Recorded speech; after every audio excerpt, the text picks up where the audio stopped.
নবীজি চাবি গ্রহণ করলেন, কাবা শরীফে প্রবেশ করলেন।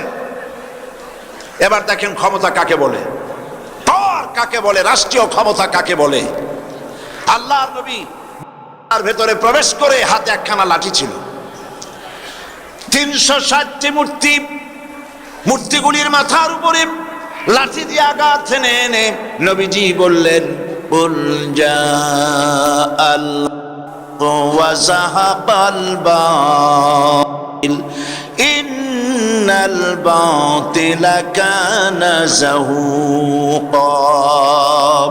বলো সত্য সমাগত, মিথ্যা হোক অপসৃত। সমস্ত মূর্তিগুলিকে ঘর করে আছাড় মেরে ভেঙে মার করে দেওয়া হলো। এর নাম পাওয়ার। এর নাম কি? পাওয়ার। নবীজি বেরোলেন, ঘরের থেকে বেরিয়ে সেই চাবি রক্ষকের হাতে চাবিটা দিলেন, এই নাও চাবি, কোন জালিম ছাড়া তোমার কাছ থেকে এই চাবি কেউ গ্রহণ করবে। এই ব্যবহার দেখে লোকটি বলল, ভাবছেন বাদশা হয়ে গেছেন, কিন্তু এখন দেখছি আপনি শুধু বাদশা, আপনি তো অবশ্যই আল্লাহর নবী, এতে আমার কোনো সন্দেহ নাই। আমিও মুসলমান হয়ে গেলাম। লা ইলাহা ইল্লাল্লাহু মুহাম্মাদুর রাসূলুল্লাহ। নবীজি চাবি তার হাতে দিলেন, বললেন, কোন জালিম ছাড়া এই চাবি তোমার কাছ থেকে আর কেউ নেবে না। ওই চাবি আজও পর্যন্ত সেই লোকের বংশধর যারা, তাদের হাতেই থাকে। বাদশা ফাহাদ এই চাবি নেয় না, কারণ নবীজি বলেছেন জালিম ছাড়া এই চাবি কেউ নেবে না। কে চাবি নেবে আর জালিম হবে? হাদিস ইলম জানেন যাদের কাছে জ্ঞান আছে, ওহির জ্ঞান যাদের কাছে আছে, রাষ্ট্র পরিচালনার দায়িত্ব তাদের হাতেই আসতে হবে। এই কাজটি ভালো কাজের আদেশ, এই কাজের নিষেধ, গোটার কাজ। আল্লাহ পাক কোরআনে কারীমের ভিতরে অন্যত্র বলেন, এই কাজটি মতের নয়, এই কাজটি দলেরও কাজ। ওয়ালতাকুম মিনকুম উম্মাতুন ইয়াদউনা ইলাল খায়র ইয়া'মুরুনা বিল মা'রুফি ওয়া ইয়ানহাউনা আনিল মুনকার উলাইকা মুফলিহুন। তোমাদের মধ্যে এমন একটি দল থাকতেই হবে, তোমাদের মধ্যে দল থাকতেই হবে। এই দলের কাজ হবে ভালো কাজের আদেশ করবে, অন্যায় কাজ দু হাতে প্রতিবন্ধকতার সৃষ্টি করবে, দুই হাতে অন্যায় বন্ধ করে দেবে। এই রকমের দল থাকতেই হবে। এই কাজটি উম্মতের কাজ, কাজটি দলের কাজ। সূরা লোকমানের মধ্যে এসে আল্লাহ পাক বলছেন কাজটি হলো কাজ। সূরা লোকমান, হযরতে লোকমান হাকিম তার ছেলেকে নসিহত করছেন। এই নসিহত আল্লাহর কাছে এত পছন্দ হয়েছে, পিতা তার ছেলেকে উপদেশ দিয়েছেন। উপদেশগুলি আল্লাহর কাছে এত পছন্দ হলো যে লোকমান, হযরতে লোকমানের নসিহত আল্লাহ পাক কোরআন শরীফের ভিতরে কোট করে লোকমানকে চিরন্তন করে দিলেন। সুবহানাল্লাহ ওয়া বিহামদিহি। কি উপদেশ দিলেন তার ছেলেকে? তিনি হযরতে লোকমান তার ছেলেকে ডেকে বললেন, ইয়া বুনাইয়া আকিমিস সালাতা ওয়া আমুর বিল মারুফি ওয়ানহা আনিল মুনকার ওয়াসবির আলা মা আসাবাক ইন্না যালিকা মিন আজমিল উমুর। ইয়া বুনাইয়া, হে আমার কলিজার টুকরা সন্তান, আকিমিস সালাত। ছেলেকে কত আদর করে তিনি ডাকলেন। ইয়া ইবনি বললেন না, হে আমার ছেলে, তা না বলে তিনি আদর করে ডাকলেন ইয়া বুনাইয়া, হে আমার কলিজার টুকরা সন্তান, হে আমার নয়নের পুতুলি সন্তান। যারা দাওয়াত দেন, দায়ীদেরকে শিখাবার জন্য এইসব কথা কোরআন শরীফ আল্লাহ পাক রেখেছেন, কিভাবে দাওয়াত দিতে হবে। মিষ্টি মিষ্টি ভাবে দাওয়াত দাও মানুষকে। উদউ ইলা সাবিলি রাব্বিকা বিল হিকমাতি ওয়াল মাউইজাতিল হাসানা। সুন্দর করে মিষ্টি মিষ্টি করে মানুষকে দ্বীনের দিকে দাওয়াত দাও। যখন কোনো দাওয়াতকারী ভাবে দাওয়াত দিতে হবে, মিষ্টি মিষ্টি ভাবে দাওয়াত দাও মানুষকে। উদউ ইলা সাবিলি রাব্বিকা বিল হিকমাতি ওয়াল মাউইজাতিল হাসানা, সুন্দর করে মিষ্টি মিষ্টি করে মানুষকে দ্বীনের দিকে দাওয়াত দাও। যখন কোনো দাওয়াতকারী দল দাওয়াত দিতে বেরোবে, নবী করিম সাল্লাল্লাহু আলাইহি ওয়াসাল্লাম তখন তাদেরকে বলতেন, ইয়াসসিরু ওয়ালা তুআসসিরু, বাশশিরু ওয়ালা তুনাফফিরু। নবীজি বলতেন, মানুষকে সহজ করে দ্বীনের দাওয়াত দাও, দ্বীনকে কঠিন করে বুঝায়ও না। আর জাহান্নামের ভয় দেখিয়ে মানুষকে দ্বীন থেকে সরিয়ে দিও না। জান্নাতের কথা শোনায় শোনায়া শুভ সংবাদ দিয়ে দিয়ে মানুষকে দ্বীনের পথে ডাকো। সুতরাং তিনি তার ছেলেকে বললেন, ইয়া বুনাইয়া আকিমিস সালাত, নামাজকে প্রতিষ্ঠা করো, নামাজকে প্রতিষ্ঠা করো। আর ওয়ামুর বিল মারুফ, মানুষকে ভালো কাজের আদেশ দাও। ওয়ানহা আনিল মুনকার, আর মানুষকে অন্যায় কাজ থেকে দুয়াতে মানুষকে ফিরাও। ওয়াসবির আলা মা আসাবাক, আর ধৈর্য ধরো যখন বিপদ আসবে। অর্থাৎ এই কাজগুলি হলো এমন, এই ভালো কাজগুলি করতে গেলে বিপদ আসবে, আর সেই বিপদ আসতে পরে ধৈর্য ধারণ করতে হবে। ইন্না যালিকা মিন আজমিল উমুর, আর মনে রেখে দিও এই কাজগুলি খুব সহজ কাজ না। যাদের বুকের পাটা বড়, যারা সাহসী, এই দাওয়াতের কাজগুলি তাদের জন্য। নবী করিম সাল্লাল্লাহু আলাইহি ওয়াসাল্লাম তিনি যুবকদের ব্যাপারে সব সময় দরদি মন তার ছিল।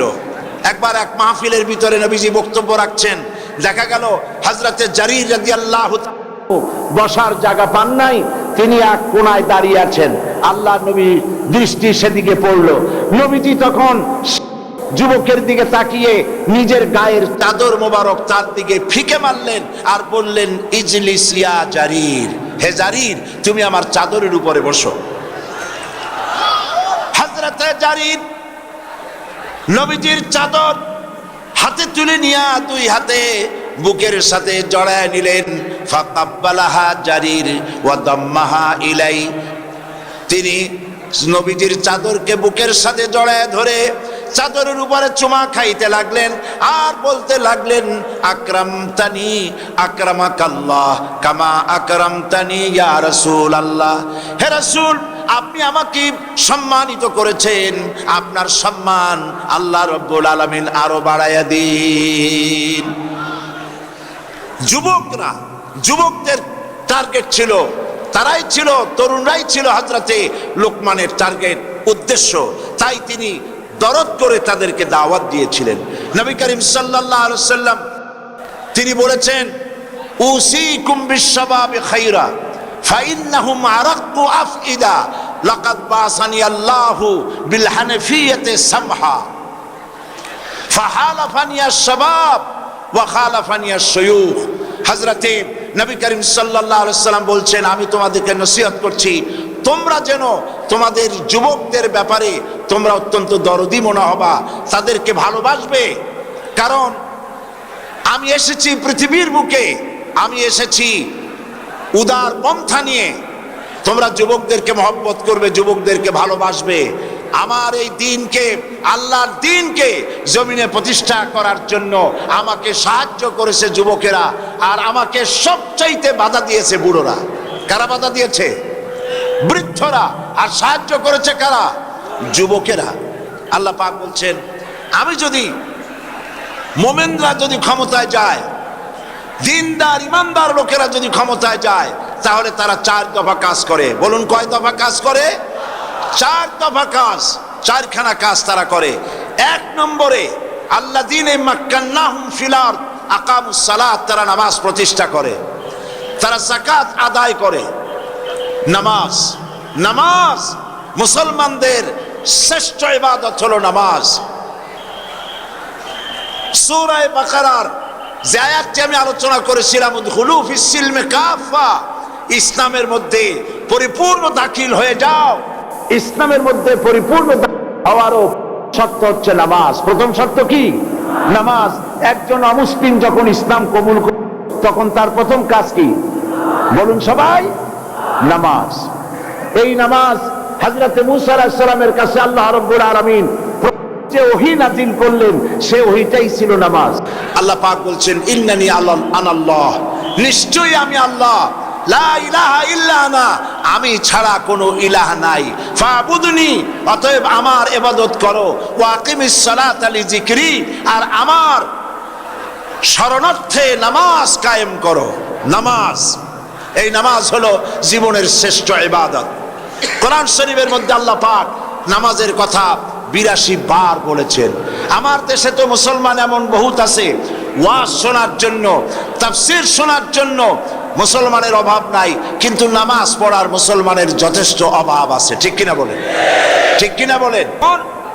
মিল, কল কারখানা, সেক্রেটারিয়েট, ক্যান্টনমেন্ট, পার্লামেন্ট সব বন্ধ 1টা থেকে 1:30 পর্যন্ত নামাজের জন্য আর আহার সারার জন্য।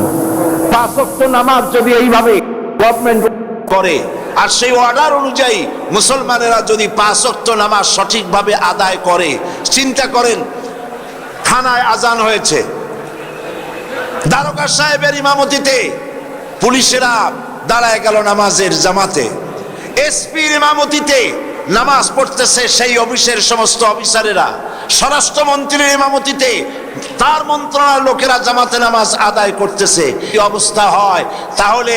এমন এসপি যে নিজে ইমামতি করে, এমন দারোগা যে নিজে ইমামতি করে বছরের পর বা জামাত নামাজ আদায় করে, এই সব এসপি দারোগা পিটাইয়াও ঘুষ খাওয়ানো যাবে? আর খাবে না। যেই বিশ্ববিদ্যালয় আজান হয়, বিশ্ববিদ্যালয়ের ভাইস চ্যান্সেলর ইমামতি করেন, বিভিন্ন ফ্যাকাল্টির ডিন ইমামতি করেন, আর তার পেছনে ছাত্র ছাত্রীরা নামাজ। যেই বিশ্ববিদ্যালয়ে এরকম নামাজ আদায় হয় শিক্ষকদের পেছনে, ভাইস চ্যান্সেলরের পেছনে, সেই বিশ্ববিদ্যালয় কি ধর্ষণের সেঞ্চুরি হতে পারে? জোরে বলেন, পারে? পারে না। এই জন্য আল্লাহ রাব্বুল আলামিন নির্দেশ করেছেন, যা ইমানদাররা তারা যদি ক্ষমতায় যায় তাহলে তাদের প্রথম কাজ হবে প্রতিষ্ঠা করা, নামাজ আদায় করা। এই নামাজ হলো মুসলমানদের জীবনের শ্রেষ্ঠ ইবাদত। ওয়ামুর আহলাকা বিসসালাত ওয়াসতাবির আহা, নামাজের জন্য পরিবর্গকে আদেশ করো আর নিজেও নামাজের উপরে প্রতিষ্ঠিত থাকো। আমি তোমাদের কাছে রিজেক্ট চাই না, রিজেক্ট তো আমি তোমাদেরকে দেই। রিজেক্ট কে দেয়? জোরে বলেন না, কে দেন? আল্লাহ পাক। আমার লক্ষ্য করেন, বাংলাদেশ হচ্ছে সুজলা সুফলা শস্য শ্যামলা দেশ। যেখানে হাত দেবেন সেখানে খাবার পাওয়া যায়, পুকুরে খাবার পাওয়া যায়, পানির মধ্যে হাত দিলে খাবার পাওয়া যায়, গাছে হাত দিলে খাবার পাওয়া যায়, মাটিতে হাত দিলে খাবার পাওয়া যায়। এত খাবার যে দেশে, সেই দেশের মানুষেরাই বেশি না খাইয়া মরে। ঠিক কিনা বলেন? এবার যান মধ্যপ্রাচ্যে, আরবে যান, যে দেখবেন পাহাড় আর পাহাড়, বালু আর বালু, মরুভূমি আর মরুভূমি, গাছপালা তেমন কিছু নাই, ফসলাদিও তেমন কিছু হয় না। মানুষ মরে না না খাইয়া, বরং খাইয়া খাইয়া এক একজন তার পেটকে 2খানা তরমুজের সাইজ বানায় ফেলাইছে। না খাইয়া মরে না, না খাইয়া মরে যেখানে খাবার আছে, পানি আছে, সম্পদ আছে। আল্লাহ পাক বলেন, দেশের লোকেরা, জনপদের লোকেরা যদি 2টা কাজ করে, 1 নম্বর যদি আমার উপর ঈমান আনে আর আমাকে যদি ভয় করার নীতি অবলম্বন করে চলে, আল্লাহ পাক বলেন তাহলে আমি ওই জনপদের মানুষের জন্য তাদের দেশের আকাশ আর জমিনের বরকতের সব দরজা আমি আল্লাহ খুলে দেব। আকাশ থেকে, জমিন থেকে বরকত দান করব। আল্লাহ পাক বরকত দেন। আল্লাহকে ভয় যে করে সে নামাজ আদায় করে। আল্লাহ পাক বলেন, রিজেক্ট তো আমি তোমার কাছে চাই না, রিজেক্ট তো আমি তোমার। নিজে নামাজ পড়ো আর পরিবর্গকে নামাজের জন্য নির্দেশ দাও। জাহান্নামে যারা যাবে, যত কারণ আছে জাহান্নামে যাওয়া, তার মধ্যে শ্রেষ্ঠ কারণ হলো, অন্যতম কারণ হলো বেনামাজি থাকা, নামাজ না পড়া। কোরআন বলছে, আল্লাহ রাব্বুল আলামিন কোরআন শরীফের ভিতরে বলছেন, জাহান্নামীদেরকে প্রশ্ন করা হবে, জাহান্নামে কেন এসেছো? তারা বলবে, আমরা নামাজ পড়ি নাই, নামাজ আদায় করতাম না, আর আমরা মিসকিনদেরকে খেতে দিতাম না। জাহান্নামের যে বড় 2টি কারণ, তার একটি হলো নামাজ না পড়া, আর একটি হচ্ছে মিসকিনদেরকে খেতে না দেওয়া। প্রিয় ভাই সব, নবী করিম সাল্লাল্লাহু আলাইহি সাল্লাম বলেছেন, লা দীনা লিমান লা সালাত লাহু, তার কাছে দ্বীন নাই, ঈমান নাই, যার কাছে নামাজ নাই। পরিষ্কার কথা হলো, পাসপোর্টে আপনার নাম লেখা থাকতে পারে মুসলমান, সার্টিফিকেটে নাম লেখা থাকতে পারে মুসলমান, ভোটার লিস্টে আপনার নাম লেখা থাকতে পারে মুসলমান, কিন্তু আপনি যদি নামাজি না হন, আল্লাহর খাতায় মুসলমান হিসেবে নাম থাকার কোনো কারণ নাই। মুসলমান হতে হলে নামাজকে সঠিকভাবে আদায় করতে হবে। মান তারাকা সালাতান মুতাআম্মিদান ফাকাদ কাফারা, সে করে যে নামাজ ছিল সে কুফর করলো। ফাকাদ কাফারার দুটি অর্থ, একটা অর্থ হলো এই ইচ্ছে করে যে নামাজ ছাড়লো সে করলো, আর এক অর্থ হলো ইচ্ছে নামাজ ছেড়ে দিল ফের হয়ে গেল। জোরে বলেন নাউজুবিল্লাহ। একজন আল্লাহর বান্দা আর একজন কাফের, দুইজনের মধ্যে পার্থক্য কি বলেন? নবী বলেন আল্লাহর বান্দা আল ফারকু বাইনাল আবদি ওয়াল কুফরে, কাফের এবং আল্লাহর বান্দা দুজনের মধ্যে পার্থক্য হচ্ছে নামাজ। যে ব্যক্তি নামাজ আদায় করলো সেই মুসলমান, সেই আল্লাহর বান্দা, যে নামাজ পড়লো না সে কাফের। আমি আপনাদের খেদমতে আরজ করতে চাই, 5 ওয়াক্ত নামাজ সঠিকভাবে আদায় করার দায়িত্ব আল্লাহ পাক আমাদেরকে দিয়েছেন। সেই দায়িত্ব যেন আমরা পরিপূর্ণরূপে আদায় করি। আর সেই নামাজটা হতে হবে সাল্লু কামা রাআইতুমুনি উসাল্লি, নামাজ পড়ো সেইভাবে যেভাবে আমাকে নামাজ পড়তে তোমরা দেখেছো। সুবহানাল্লাহ। নবীজির মতো করে নামাজ পড়তে হবে, নামাজ যেন সহিভাবে আদায় হয়। আর এই নামাজই হলো ইন্নাস সালাতা তানহা আনিল ফাহশাই ওয়াল মুনকার, নামাজ মানুষকে অশ্লীলতা এবং পাপাচার থেকে মানুষকে রক্ষা করে। এই 5 ওয়াক্ত নামাজ জীবনে আর ছাড়বো না, করবেন আপনারা? এই ওয়াদা করবেন জীবনে আর কোনোদিন নামাজ ছাড়বো না। নামাজ কুফরি করা অথবা কাফের হয়ে যাওয়া।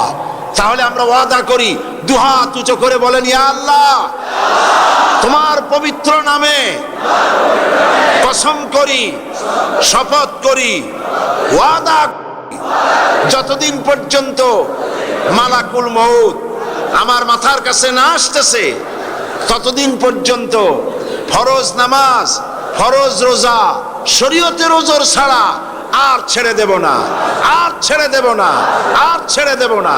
এবার জোরে বলেন, ইয়া আল্লাহ, আমার আজকের এই কসম, আমার এই আজকের তাফসীরের মাহফিলের শপথ, আমার মৃত্যু পর্যন্ত আমাকে পালন করার তৌফিক দাও। আমিন আমিন ইয়া রাব্বাল আলামিন। হাত নামান। আল্লাহ পাক বলছেন,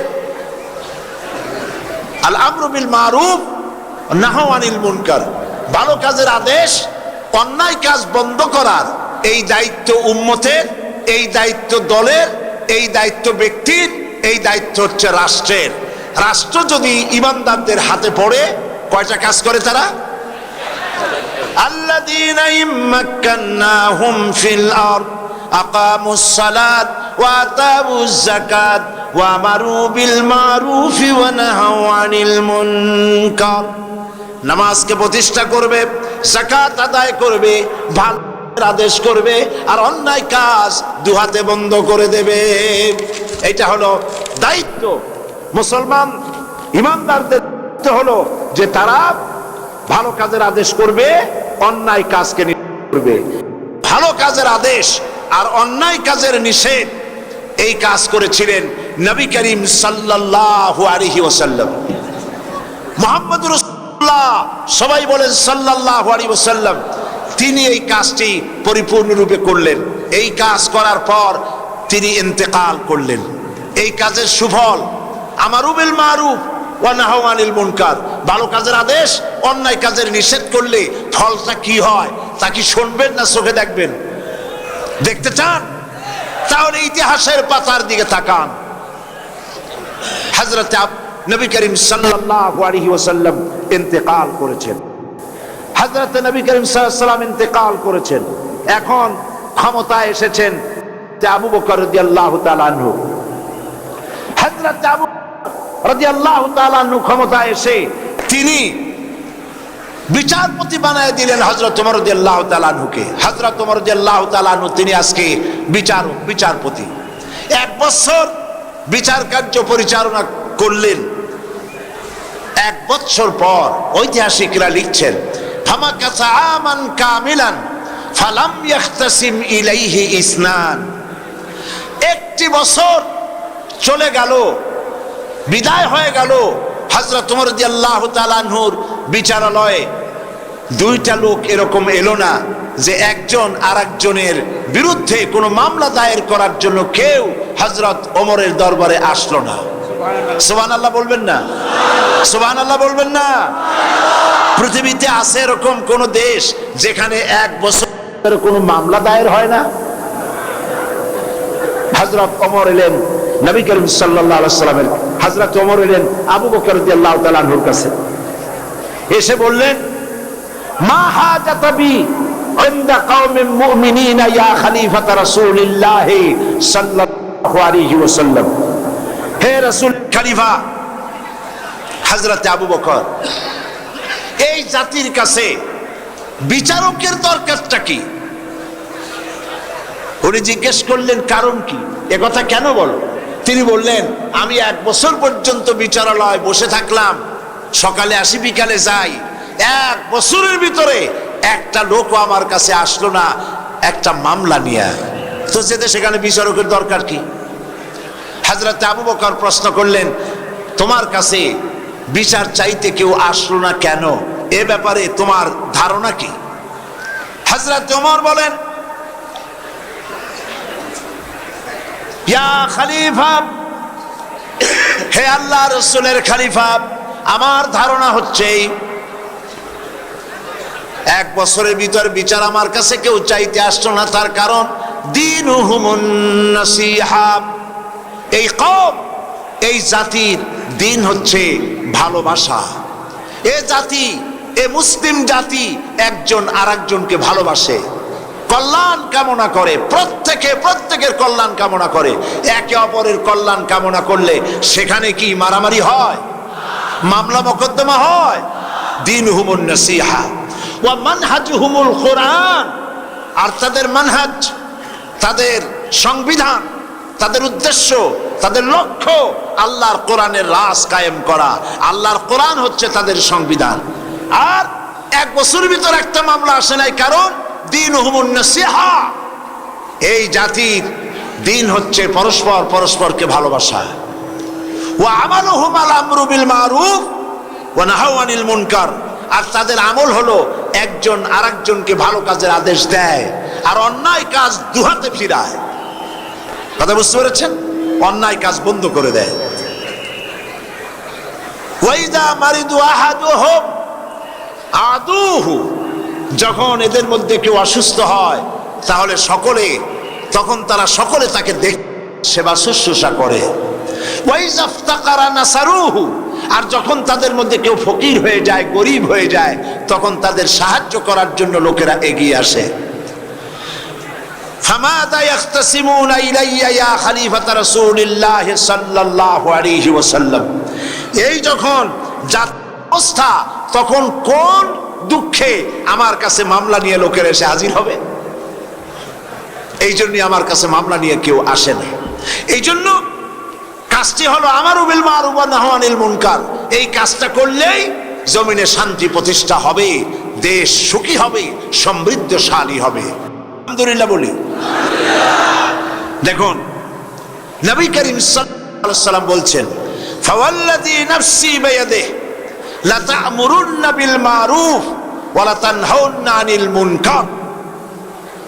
আল্লাহর নবী বলেন, আল্লাহ পাকের কসম করে বলি, যার হাতের ভিতরে মুহাম্মদ সাল্লাল্লাহু আলাইহি ওয়াসাল্লামের জীবন, তার কসম করে বলি, তোমাদেরকে অবশ্যই ভালো কাজের আদেশ করতে হবে আর অন্যায় কাজ থেকে মানুষকে ফিরায় রাখতে হবে। তোমরা যদি এই কাজটি না করো, আউলা ইউসাল্লিতান্নাল্লাহু আলাইকুম শিরারাকুম। এই কাজ যদি তোমরা না করো, তোমাদের উপরে দুশ্চরিত্র দুষ্ট লোকদেরকে তোমাদের শাসক বানায়া দেওয়া হবে। বুঝছেন কথা? বুঝেছেন? হয়েছিল না? মুসাল্লাত আল্লাহ করে দেন নাই দুষ্ট লোকদের। সুতরাং এই অবস্থায় আমারু বিল মারুফ নাহি আনিল মুনকারের দায়িত্ব যদি পালন তোমরা না করো, তাহলে কি হবে? সব থেকে খারাপ লোকদেরকে শাসক বানায় দেওয়া হবে। আর ওই সময় সুম্মা ইয়াদউহু খিয়ারাকুম, এই সময় তোমাদের লোকেরা, তোমাদের ভালো ভালো লোকেরা যতই দোয়া করুক না কেন আল্লাহর দরবারে, লা ইউস্তাজাব লাকুম, আল্লাহর কাছে দোয়া মঞ্জুর হবে না। নাউযুবিল্লাহ পড়েন। তাহলে কাজটা হলো এই, মানুষকে ভালো কাজের আদেশ দিতে হবে, অন্যায় কাজ থেকে ফিরাতে হবে। নবীজি বলেছেন, মান রা মিনকুম মুনকারান ফালিয়ুগাইয়িরহু বিয়াদি ফাইন লাম ইয়াস্তাতি ফাবিলিসানি ফাইন লাম ইয়াস্তাতি ফাবিকলবি ওয়া যালিকা আযআফুল ঈমান। আল্লাহর নবী বলছেন, কোন অন্যায় কাজ যদি দেখো, দুই হাতে বন্ধ করে দাও। হাত দিয়ে বন্ধ কি? শক্তি প্রয়োগ করো। যদি না পারো ফাবে লিসানি, জবান দিয়া বন্ধ করো। যদি তাও না পারো ফাবে কালবি, মনে মনে কি কন্ত। এইটাই হলো গলত অর্থ, এটাই হচ্ছে গলত অর্থ। দেশের মধ্যে মদ চলে, জুয়া চলে, জেনা চলে, বেবিচার চলে। আপনি মুখ দিয়েও বাধা দিলেন না, হাত দিয়েও বাধা দিলেন না, মনে মনে ঘৃণা করলেন, তাতে হইল কি? তাতে কিছু হবে? হবে না। এর প্রত্যেকটি শব্দের পেছনে হচ্ছে ফালিয়ুগাইয়িরহু, পরিবর্তন করে দাও।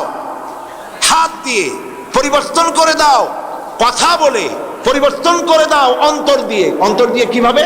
অন্তর দিয়ে এইভাবে করো যে মনে মনে কল্পনা করো, চিন্তা করো, সমাজ থেকে এই অন্যায় কিভাবে তুমি দূরীভূত করবে। এই চিন্তাও যদি না করো, তাহলে ইমানের খাতায় নামও থাকবে না। ওয়া যালিকা আযআফুল ঈমান, এটাই হলো ইমানের দুর্বলতম অংশ। তাহলে ইমান তিন প্রকার হলো এখানে, first class, second class, third class. আপনারা কোন ক্লাসে যেতে চান? কোন ক্লাসে যেতে চান? ফার্স্ট ক্লাসে যেতে চান, তাহলে দু হাতে বাধা দিন। আর যদি সাহস না হয়, অন্তত মনে মুখে মুখে আপনি মুখে বাধা দিন। তাও যদি না পারেন কেউ, থার্ড ক্লাসের কিন্তু কোনো দাম নাই। থার্ড ক্লাস যদি কেউ, মেট্রিকে থার্ড ক্লাস, বিএতে, ইন্টারমিডিয়েটে, মাস্টার্সে, সব জায়গায় থার্ড ক্লাস। এই সার্টিফিকেট নিয়ে কোনো জায়গায় চাকরি করতে যাবেন, আপনার অ্যাপ্লিকেশন দুনিয়ার 14 গোষ্ঠীর থার্ড ক্লাস দেখে বলবে, বাবা অ্যাবাউট টার্ন করো, বাড়ির দিকে ডবল মার্চ করো। থার্ড ক্লাসের দাম নাই, দাম হলো ফার্স্ট ক্লাসের। ফার্স্ট ক্লাস মোমেন্ট হতে হবে, বাধা দিতে হবে দুই হাতে। আজ শহরে বন্দরে অশ্লীলতা ছেয়ে পড়েছে চতুর্দিকে, ঠিক কিনা বলেন? সিনেমার পোস্টার, অশ্লীল পোস্টার দিয়ে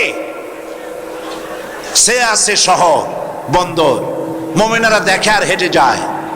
আপনাদের দায়িত্ব আছে। আপনারা মন্ত্রী যখন আসে, মন্ত্রীদের ধরবেন, ডিসি কে ধরবেন, এসপি কে ধরবেন, আপনারা দাবি জানাবেন, আইন আমরা হাতে তুলে নিতে চাই না। আপনারা সন্ত্রাস বন্ধ করতে চান, আপনারা মাস্তানি চাঁদাবাজি বন্ধ করতে চান, আর বাইরে এই ধরনের অশ্লীল ছায়াছবির পোস্টার টানায় রাখবেন, আপনারা কিছুতেই এটা বন্ধ করতে পারবেন না। হয় আপনারা বন্ধ করেন, না হয় জনগণ এগুলি গোবর মেখে, আলকাতরা মেখে এগুলি সব বন্ধ করে দেবে। পারবেন না বলতে? পারবেন না? পারতে হবে, এটাই তো আপনার কাজ। এই কাজ করার জন্য যদি এগিয়ে আসেন, আবার যদি জাগ্রত হন, দুনিয়া আবার আপনার পায়ের উপরে চুমো খাবে ইনশাআল্লাহ। বলেন ইনশাআল্লাহ।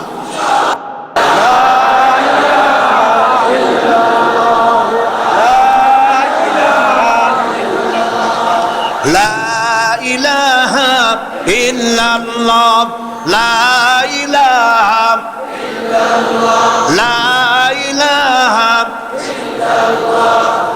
লা ইলাহা ইল্লাল্লাহ মুহাম্মাদুর রাসূলুল্লাহ। প্রিয় ভাই সব, এই পৃথিবীতে আল্লাহ পাক মুসলমানদের বানাইছেন শ্রেষ্ঠ জাতি। সেই শ্রেষ্ঠ জাতি মুসলমান আজ পৃথিবীতে প্রধানত কাফেরে লাথি মারে, ইহুদিরা লাথি মারে, খ্রিস্টানেরা লাথি মারে, মুশরিকরা লাথি মারে, মুসলমান আজ ফুটবলের মতো হয়ে গেছে। নাউজুবিল্লাহ, বলেন নাউজুবিল্লাহ। এমন সময় তো ছিল যখন 8খানা দুইজনে ভাগ করে খেয়ে, আধা গ্লাস পানি 4-5 জনে ভাগ করে খেয়ে যুদ্ধ করেছে রোমানদের বিরুদ্ধে, পার্সিয়ানদের বিরুদ্ধে যুদ্ধ করে, মিশর থেকে শুরু করে মরক্কো থেকে করে রাবাত পর্যন্ত সারা পৃথিবীর অর্ধেকটা পৃথিবী মুসলমানদের পায়ের তলায় এসে গেছিল। আমরা তো সেই মুসলমান, ঠিক কিনা? আজ 140 কোটি মুসলমান, দাম নাই। হযরতে সাদ বিন আবি ওয়াক্কাস রাদিয়াল্লাহু তাআলা আনহু 60,000 সৈন্য নিয়ে পারস্যের বহরস নগর অবরোধ করে দরিয়ার পাড়ে চলে গিয়েছেন। জিজ্ঞেস করলেন সাহাবীদের, ইসলাম কি এই পর্যন্ত রাখবে না ইসলামের পতাকা নদীর ওপারেও তুলবে? এমন এক সময় ছিল যখন জঙ্গলের প্রাণীরাও আমাদের কথা শুনতো। সুবহানাল্লাহ বলেন। সাহাবীরা বললেন, সেনাপতি আপনি যেভাবে নির্দেশ করবেন, আপনার নির্দেশ অনুযায়ী আমরা সেটা ফলো করব। আমরা আল্লাহর ইসলামকে, ইসলামের পতাকাকে এই পার পর্যন্ত নয় বরং নদীর ওপারেও আফ্রিকার ভূখণ্ডেও উড়াতে চাই। হযরতে সাদ বললেন, তাহলে আমার সঙ্গে দরিয়ার ভিতরে ঝাঁপায় পড়ো।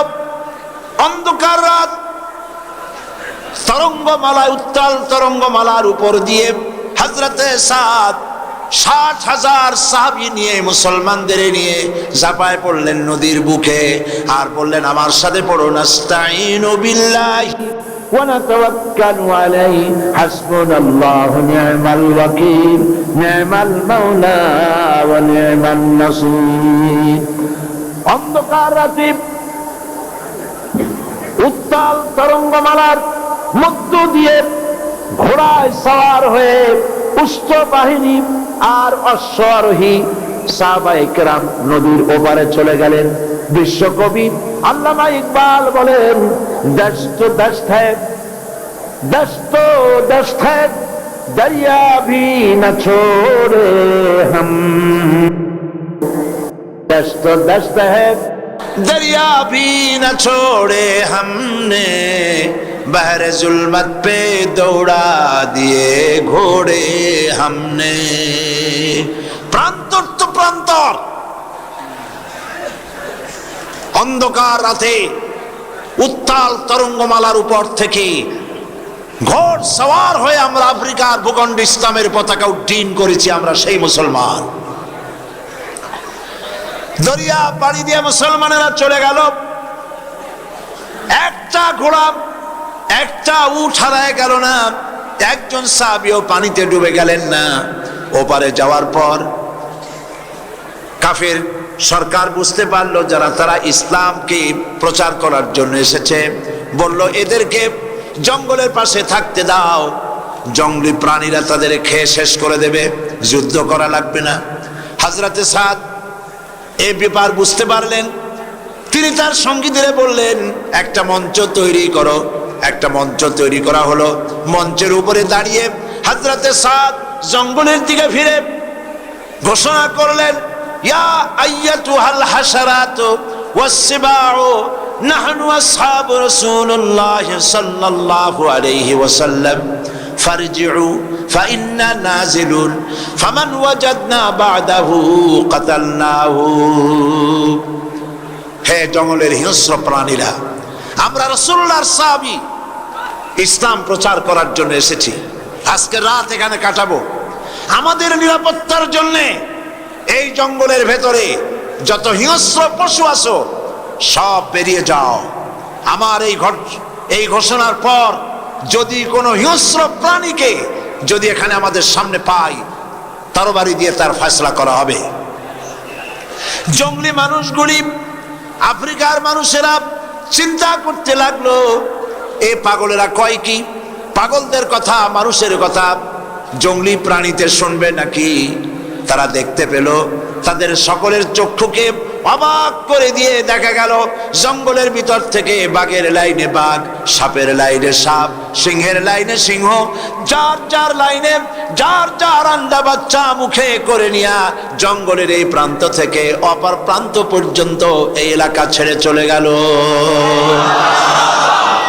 কোনো ভয় নাই, কোনো চিন্তা নাই। যদি তোমরা মুমিন হও, আল্লাহ পাক বলেন তোমাদেরকে আমি জয়ী করব। 10 জন ইমানদার সাবির ধৈর্যধারী মুত্তাকি 10 জন যদি হও, 100 কাফেরের উপরে বিজয় দেব। 100 যদি হও, 1000 কাফেরের উপরে আল্লাহ রাব্বুল আলামিন বিজয় দান করবেন।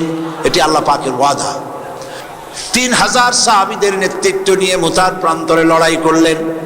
হযরতে যায়েদ শহীদ হয়ে গেলেন। এবার হযরতে জাফর, চতুর্দিক থেকে কাফেররা ঘিরে ফেলেছে, তাকে তরবারি দিয়ে আঘাত করছে। হযরত জাফরের বাম হাত কেটে গেল, ডান হাতে তিনি ঝান্ডা উঁচু করেছেন, ডান হাতে কোপ লাগলো। এবার ঝুলন্ত কাটা দুটি হাত দিয়ে পতাকা বুকের সাথে জড়ায় ধরেছেন। পাশের সাহাবীকে ডেকে বলেন, ও আল্লাহর নবীর সাহাবী, নবীজির কাছে আমার সালাম জানায় দিও। আমার মনে হয় আমি এখন শহীদ হয়ে যাব, কারণ আমার নাকির ভিতরে আমি এখন জান্নাতের সুঘ্রাণ পেতেছি। হযরতে জাফর শহীদ হয়ে গেলেন। হযরতে আব্দুল্লাহ বলেন, হযরতে আব্দুল্লাহ এবং তারা দুজন ছুটে গেলেন পতাকা ধারণ করার জন্য। যখন কাছে গিয়েছেন দেখতে পেলেন পতাকা যেন উঠতেছে, কে যেন ধরে রেখেছে। কাছে গিয়ে দেখেন হযরতে জাফরের দুটি পা কেটে কাফেররা দুই দিকে ফেলে দিয়েছে, দুইটি হাত কেটে দুদিকে ফেলে দেখে দিয়েছে, দেহ একদিকে পড়ে রয়েছে, আর শূন্য মস্তক এক কোণায় পড়ে ইসলামের পতাকা কামড়ে ধরে উঁচু করে রেখেছে। হযরতে আবু উবাইদা, আব্দুল্লাহ বিন রাওয়াহা, তারা বলেন আমরা হযরতে জাফরের হাত পা মাথা মস্তক এক জায়গায় করে তাকে কাফন পরায়া দাফন করে দিলাম। রাতের আধারে স্বপ্নে দেখতে পাই, হযরতে আবু উবাইদা বলেন আমি স্বপ্নে দেখলাম নবীজির, আমি স্বপ্নে দেখলাম হযরতে আব্দুল্লাহ তিনি যেন হযরতে জাফর জান্নাতের ভেতরে ফেরেশতার সঙ্গে উড়ে বেড়াতেছে। আমি প্রশ্ন করলাম, জাফর আল্লাহ তোমার সঙ্গে কি ব্যবহার করেছেন? হযরতে জাফর বললেন, আবু উবাইদা আল্লাহ পাক আমাকে জান্নাত দান করে জিজ্ঞেস করেছেন তুমি আমার কাছে আর কি চাও?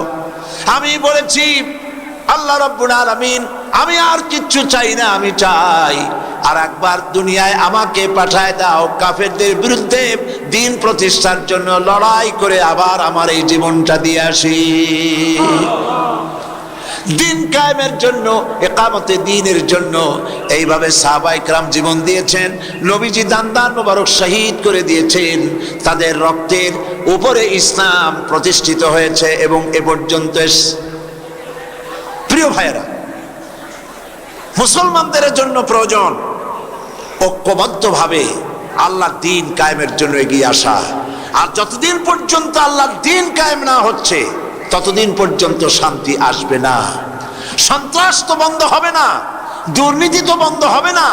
সন্ত্রাস, দুর্নীতি, চাঁদাবাজি, মাস্তানি সব বন্ধ হতে পারে যদি তার দ্বীন কায়েম হয়, কোরআনের রাজ কায়েম হয়। কোরআন শরীফ শুধু পড়ার জন্য আসে নাই, শুধু তেলাওয়াত নয়, শুধু মাথায় রাখার জন্য নয়, শুধু চুমা খাওয়ার জন্য নয়, শুধু বুকে লাগাবার জন্য নয়। কোরআন এসেছে আইন নিয়ে, বিধান নিয়ে। কোরআন এক সংবিধান। কোরআন দেশ পরিচালনার জন্য, পৃথিবী পরিচালনার জন্য কোরআন এসেছে।